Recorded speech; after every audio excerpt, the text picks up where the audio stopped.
leaders, welcome to the Together Project. I'm Katie Cole, and if you're here, it's because you believe that real leadership means making room for everyone at the table. This season, we are sitting down with church leaders and innovative teams who are doing just that, breaking barriers, challenging assumptions, and shaping a healthier path for men and women to lead in ministry together. So if you're passionate about what it means to lead with authenticity, to make space for different voices, and to create a future where everyone can thrive, then you are in the right place. And if you believe in what we are doing, please take a moment to like and subscribe to the podcast and write a review. Reviews really help the algorithm suggest our podcast to more people. You can also follow me on social media at Katie Cole, that's spelled Kadicole, and visit katiecole.com to sign up for my monthly newsletter and find all the other resources we have on the topic of developing female leaders. Because as Christians, we know that the future isn't male or female. The future is together. Let's dive in. I'm thrilled to have two incredible guests with us today, Tim Foote and Brian Taylor from Slingshot Group. Over the last few years, we've been partnering with Slingshot to expand how churches can do a better job placing high-capacity female leaders in meaningful church roles. Every month in our newsletter, in fact, we highlight job opportunities from churches and organizations looking for female candidates. If you want to sign up for that, go to the website. Originally from Australia, Tim is the CEO of Slingshot Group. He brings years of experience in leadership development and church staffing. Brian leads the Worship and Creative Arts Division at Slingshot. He and I actually worked together at Christ Fellowship in South Florida for several years, and I can personally attest to his commitment to developing leaders of all kinds. We cover a lot of ground in today's conversation, and I know you will walk away with some powerful leadership insights. Enjoy. Tim and Brian, thank you so much for joining us on the podcast. I'm really looking forward to our conversation. And Tim and Brian are both working with Slingshot Group, which we've been partnering over the last few years to really sort of explore and expand how churches can do a better job placing high-capacity female leaders in their churches. So I've loved our work with you, and I'm excited to jump into this conversation. We've loved our work with you too, Katie. Thanks for having us. Whenever we talk through this topic, especially with male leaders, I always want to get a little bit of background on your sort of connection to this idea of gender being a thing in leadership. So for both of you, I'd love for you just to kind of explain to our audience a little bit about what you do, particularly at Slingshot, and then how did you grow up and what was sort of your orientation around men and women leading in church ministry? So my role at Slingshot is I get to lead the team and love doing that. Been with Slingshot for around 13 years. And I didn't grow up in the US. I grew up in Australia, Tasmanian, born and raised, was in Sydney before moving to the US. And interestingly for me, I grew up in a family of strong women. Both my parents worked. They were both leaders. My mum was a leader in education and then in government. And then at school, we had a female principal. Also at my high school, we had, do you have prefects in America? It was like a student council. Yeah. What does it do? Yeah. Well, it's like a student governing body. Huh. And I was head prefect along with a female friend of mine. She was the president. I was the vice president. And we had a female principal. Yeah. And then this is interesting, Katie. Growing up, when I first started to be aware of international government, I think Reagan was president in the US. That dates me. And I think I might have been like elementary school then. I don't know. So sorry, Reagan was Too president. Soon? We had an Australian prime minister, and then Margaret Thatcher was the UK, and she was known as the Iron Lady. Yeah. And then we had our first female prime minister, I think in my early 20s in Australia. So female leadership has always been prevalent for me. And then I think when I realized it was a thing, was actually when I moved to the US. Interesting. Yeah. Well, what were the biggest differences you noticed? I walked into church world and realized that there was this ceiling for women in leadership, and it was foreign to me. And it was like, what's this? So it was a bit of a wake-up call when I moved to the US and started doing ministry in the US. Interesting. Brian, how about you? Yeah, so with Slingshot Group, I get to lead our Worship and Creative Arts Division. And I've enjoyed my 5 years this year with Slingshot Group. My background, I grew up in the Black church and was raised by my grandparents. And my grandmother and grandfather both were ministry leaders.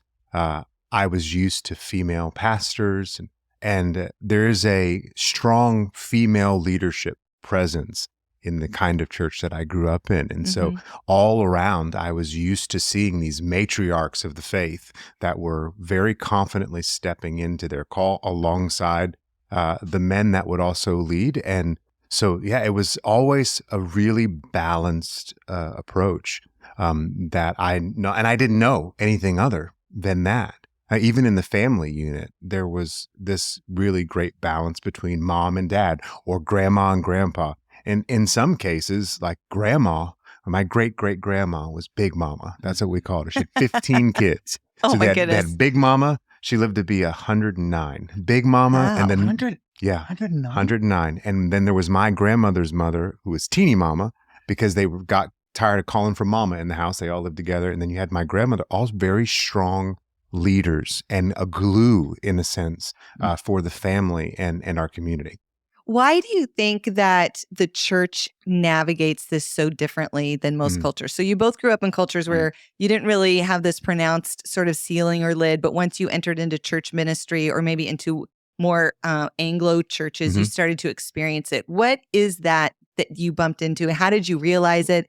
And talk a little bit about that was the understanding interesting thing for me, because it's probably in 2005 or 2006 where I transitioned church environments, and first was multicultural, but I say primarily white leadership environments in the church. That was the first time I ever noticed. It wasn't our church, because that church, they had strong female leaders and strong male leaders.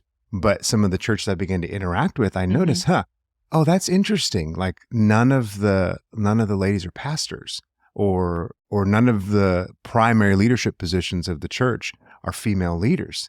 And I couldn't tell at that point if it was on purpose or not. So I was just more curious to go, this is interesting to me. Now my wife is a pastor. We've led ministry together for the 18 years that we've been together. And I think it surprises me that people get caught up in titles. You talk about this a lot. They get so caught up in titles. We've always been about the function. And I said, well, if you have someone who's gifted and called, let them function in what they're functioning. Who cares about what a title is? There have been places where I've been a worship pastor, other places I was a director of worship, other places I've been a worship leader or executive, whatever. It's like the titles are irrelevant.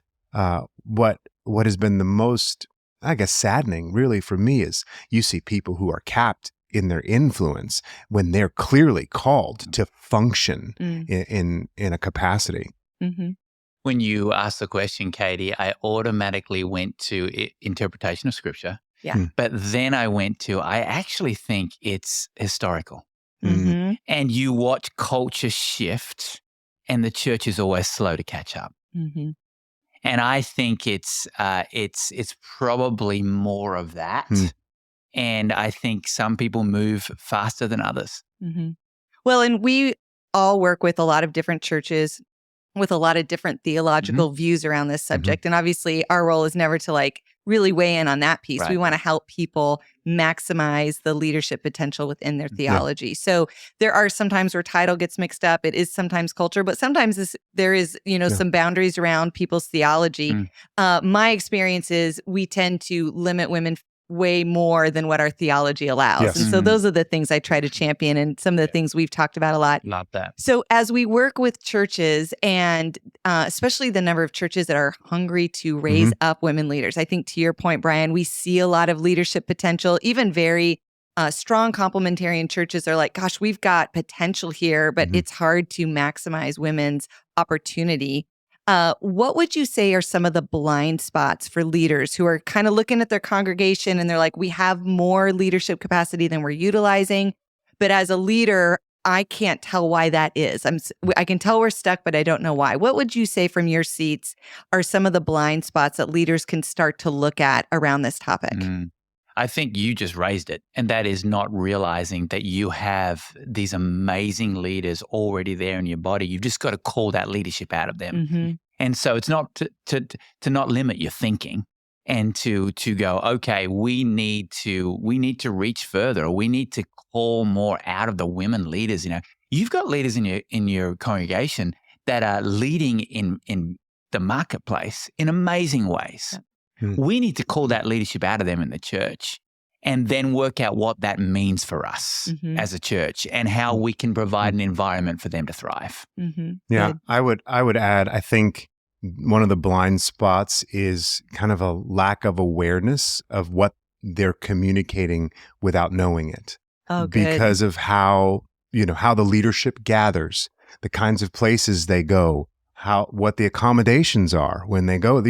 If you have a leadership team meeting and you're all staying in a lodge, or you're like, there are dynamics that, like, if you're just one female leader, let's say, in a group of 10 male leaders, that's going to potentially be an uncomfortable situation. So you might be welcoming the leader in, but the environment is not welcoming. The environment is actually saying, we don't want you. We're more comfortable continuing to do things as we've always done them. In fact, I remember I talked to one pastor one time, and they had a deacon board at this particular church.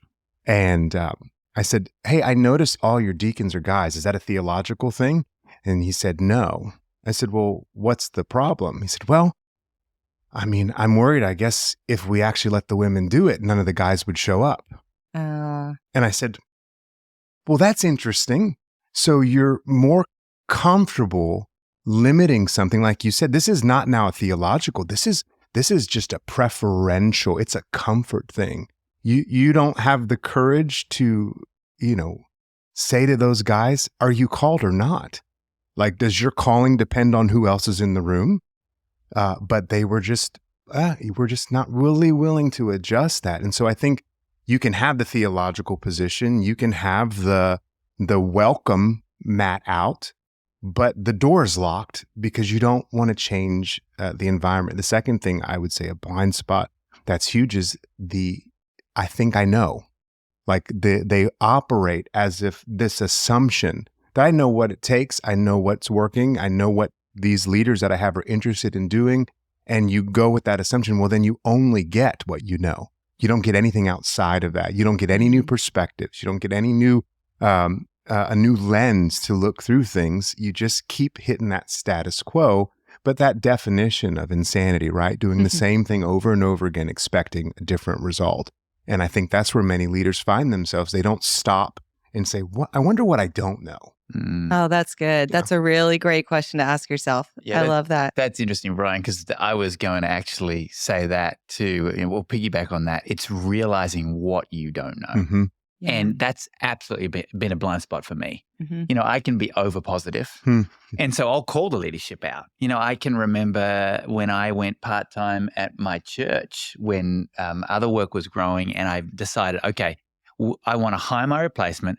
I want her to be young and a female because we need more females on our staff. I didn't realize it was going to be a really difficult environment for her to work in. And I learned so much from that leader that we hired about what I don't know. Also, at Slingshot, for years, we had one female on our exec team. I learned a lot from her about how difficult that was. Now we have 3. Huge difference. Yep.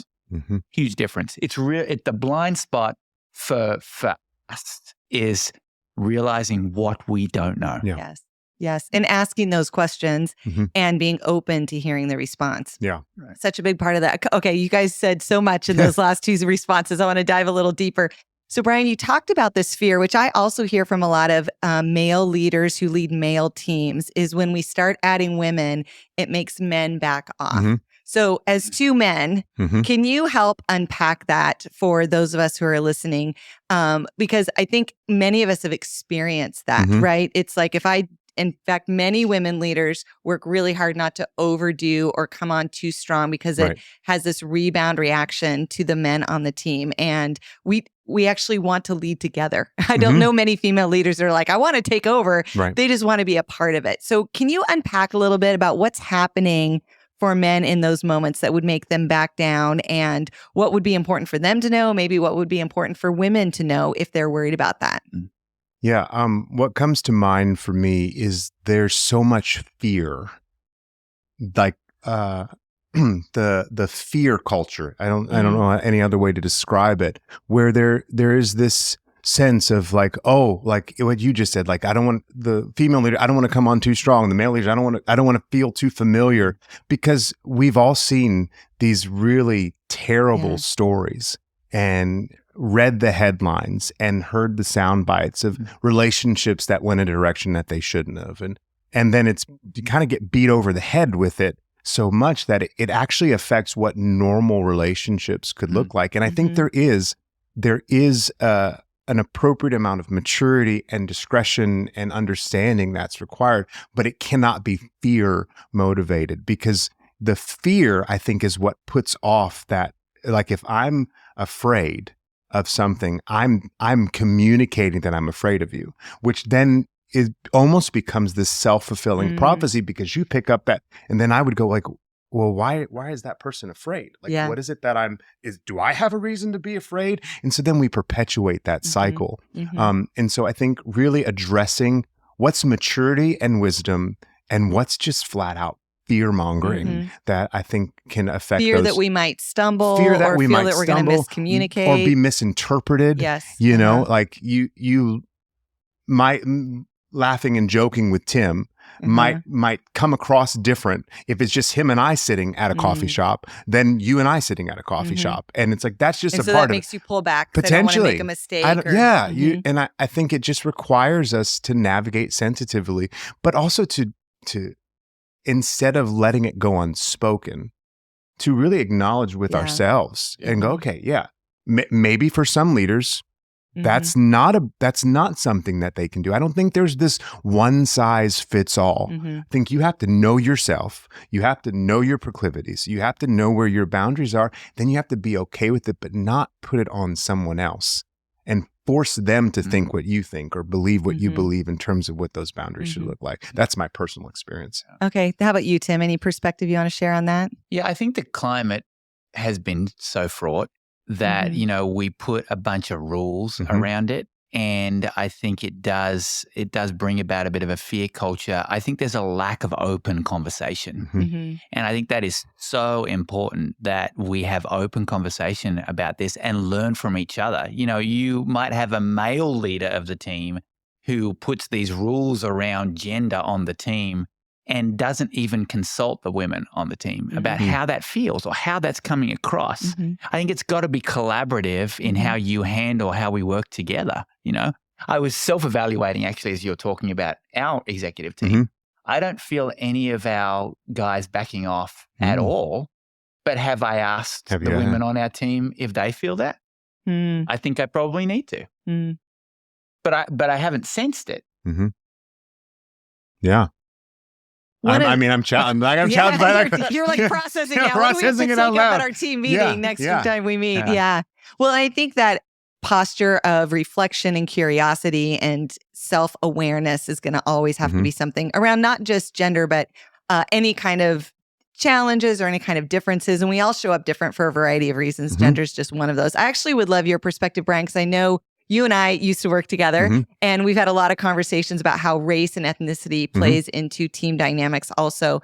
Any correlation you see around this idea of gender and kind of cultures stumbling on gender as well as race? Do those go together? Are they separate topics? What's your perspective on that? I think there are many overlaps in this. I guess it's an otherness, right? Whatever the otherness happens to be, it can be race or ethnicity. It can be gender. It can be a theological otherness, right? That doesn't have anything to do with any of the things. We can talk about spirit-filled, or we can talk about fruit of the Spirit, gifts of the Spirit, all of these different potentially polarizing topics. Yeah, I do see the overlap, and I think the solutions are very similar. What we've seen even in our culture is the willingness, like you were saying, Tim, to have the open conversation is so much of the battle. We let so much go unsaid, and that silence suffocates the hope. There's no way for hope to even churn a bit when there's silence. But when you bring in that conversation or that acknowledgement, the validation of, okay, that's something I hadn't considered before. It's like the spring of life comes up. And even if something doesn't change right away, the awareness is a source of comfort for those that are on the outside of that otherness. And I think it's an appropriate challenge for those that are insiders to say, oh, I need to broaden that perspective. So yeah, I see the overlap so much. In fact, in some of the conversations that we've even had some of these, like you said, conversations of it has actually given me a level of empathy. When I look at people who are different minority groups or just that outside otherness, to go, wow, like we're outside for different reasons, but I know what it's like to be on the outskirts. I know what it's like to kind of be held at arm's length because of insert whatever that topic is there. And I think if we all think about a space that we are an other, it might help us as we're reflecting and interacting with the people in our environments that might be feeling the same thing. I love that, because I think one of the things I hear from a lot of male leaders is I feel these things too. Like I have imposter syndrome. I get unsure how to speak and use my voice. I feel like an outsider. And so we do all have that very common experience. I think these are kind of the topics, though, where we start to see the need to be more honest about those just in our cultures in general. Right. And one of the things I really appreciate about both your leadership and especially what you do at Slingshot Group is you really do work with churches on their cultural pieces and sort of ongoing coaching when you place someone on their team, because we all know you can sort of fill slots, and we've all tried to recruit people and get people on the team, but it's how we bring people and onboard them on the culture that they're walking into, the steps we do to walk people through connecting into that culture and becoming fruitful and really thriving. No one's looking for a great 12-month employee, right? We're looking for high capacity leaders who are going to jump in and really be a part of our organizations. So what are some of the things that you've learned when placing high capacity females, especially in an environment that's like, we need help, we're looking for great candidates, we want to put women at higher level roles? What are some of the indicators for a church or organization that our culture is ready? Because I work with a lot of women who kind of jump in as sort of that first person, and man, it is an uphill battle, and they got the war wounds to prove it. So what are some things that you're looking for that cultures are ready? And if someone isn't ready, what do you recommend they start doing so that when they do find that female leader, she has a great chance of really being successful there? I mean, the first indicator that they're ready is a lead team of that organization that understands what this means. And are they ready for it? And have they been promoting women already on their team? Have they been using women in their congregation for high-level roles as volunteers? Are they really ready for how this is going to change things? And are they curious about how it would change things? If they're asking, if they're just like, oh, we need a female leader on our team, but they're not asking questions about what that's going to mean, that's a sure sign that they're not ready. I mean, we'll get on site, we'll ask those questions. And then also, if they're not ready, it's like, who can we connect them with? Katie Cole. I will happily work on that with someone. who can come in and advise about what that means. How can the ecosystem of this church or the soil be ready for this leader to thrive? I mean, we ask the same questions in any kind of leadership. But when we're bringing a female leader onto a team that hasn't had that before, or they're suddenly saying this is a value, how much of a value is this? How deep does it go, and how ready are you for it?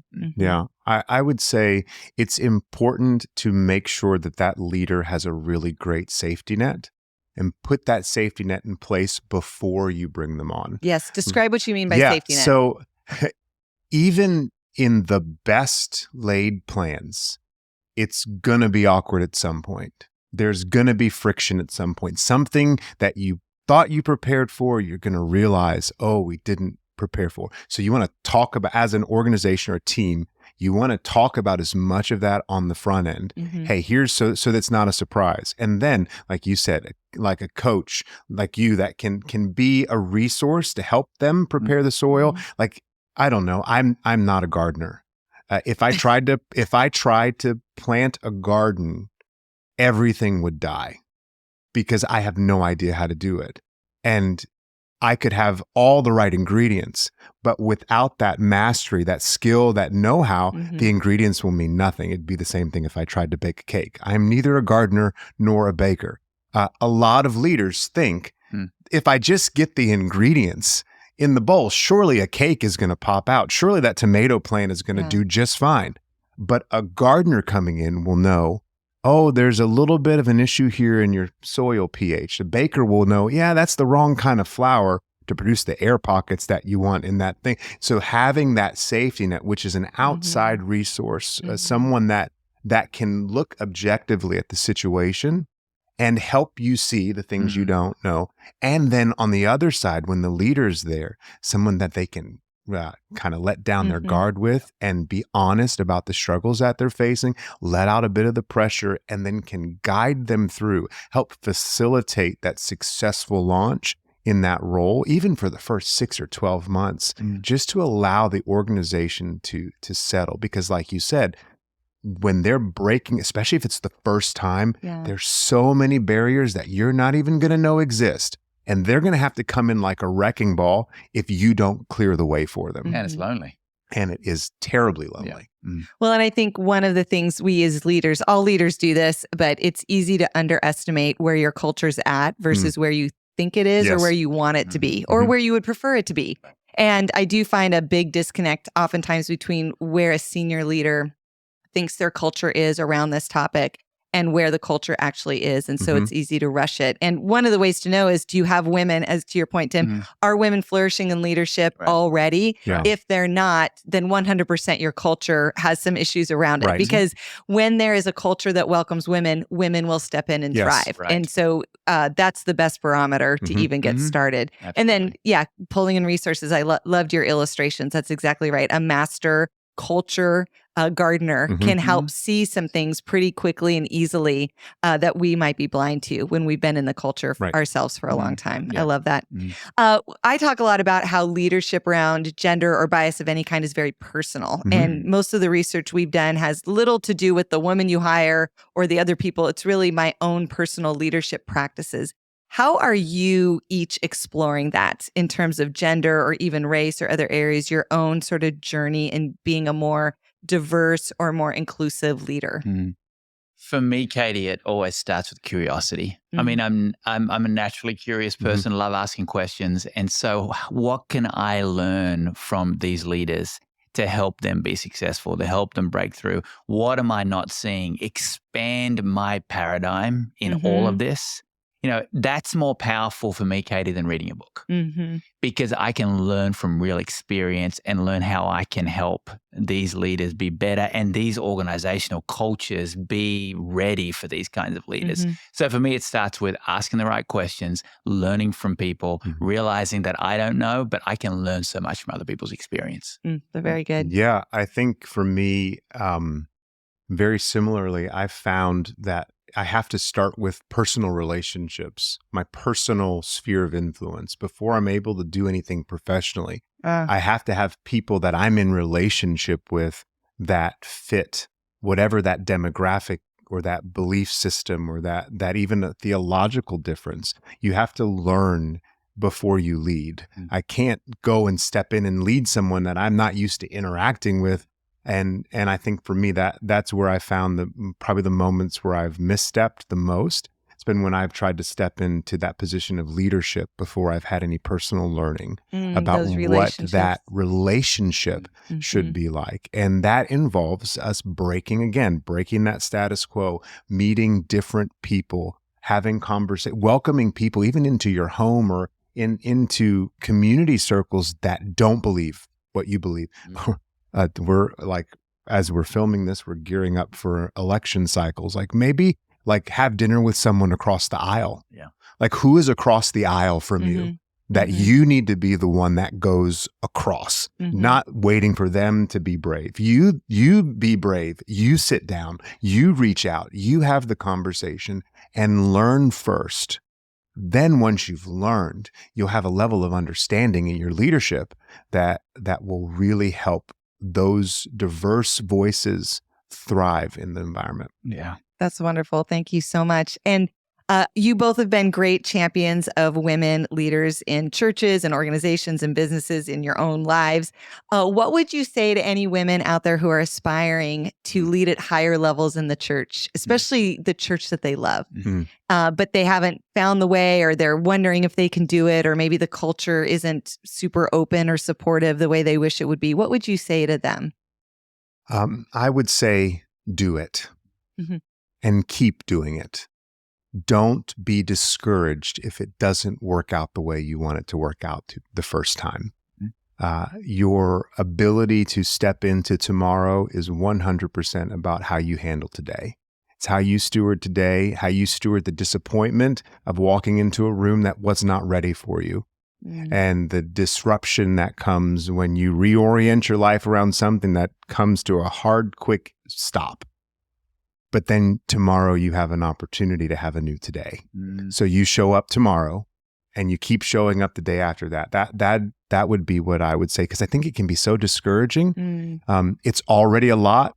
You know, you talk about this in your book. It's already a lot to step out and then to get shut down. Yeah. You don't really want to start again. But I would say if you want to lead at a high level, keep on going. Keep doing it. Love That's it. good. I would add, speak up, Kadi. Speak up when dumb things are said, because so often you just go along with it. Yeah. And we're only going to get better if the female leaders speak up and say, yeah, you can't say that. That's not a good policy. That's not the way to do it. Don't just conform. And that's hard, you know, because you can be pushed back when you speak up, but keep speaking up because it makes everybody better. Everybody better. Thank you. Oh, great advice. Thank you so much. And Tim and Brian, love our partnership.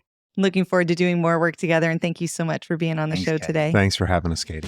Thanks for joining us on the Together Project.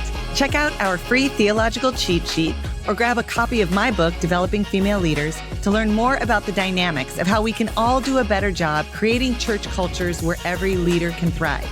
You can find those resources and more at kadiecole.com. Remember, the future is not just male or female. The future is together. See you next time.